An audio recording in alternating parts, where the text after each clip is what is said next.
Hi, my name's Helen Batterley from Music and Movement.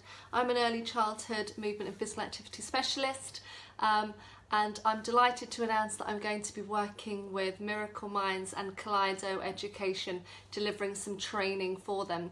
The first course is going to be on looking specifically at communication, language, literacy and storytelling, and adopting a movement and music philosophy. So looking at how music helps with language acquisition and looking at movement, the importance of developing the muscles for early mark making skills, and specifically the shoulder girdle, how that's so valuable in carrying the weight of the arm and the transition and the fulcrum of the wrist as well.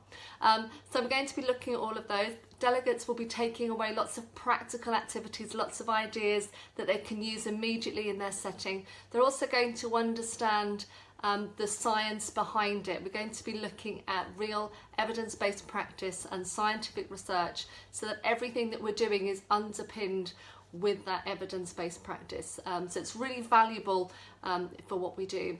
Please come and join me. We're going to have lots of fun. There's going to be lots of activities, things that you can do at home and in your setting, and we can raise children's awareness of physical activity.